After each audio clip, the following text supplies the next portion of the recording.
மச்சானோட பேச்செல்லாம் சூப்பரா தான் இருக்கு. ஆனா என்ன நடவடிக்கை தான் சரியில்லை.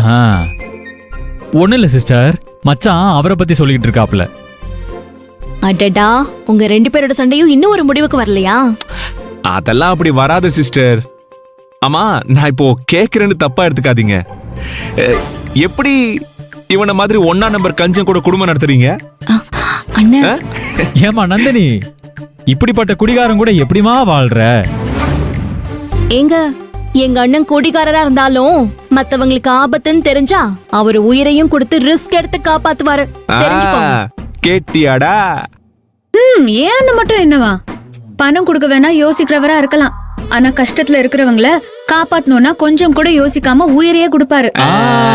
அது எங்க அண்ணனும் அப்படிதான். உங்க அண்ணன் உங்களையும் துவாரகாவையும் தான் காப்பாத்தினாரு, ஆனா என் அண்ணன் இந்த ஊரையே காப்பாத்திருக்காரு. ஒரு உயிரை காப்பாத்தினா என்ன, ஒரு ஊரையே காப்பாத்தினா என்ன? காப்பாத்தணுங்கிற மனசு இருக்குல்ல, அதுதான் முக்கியம்.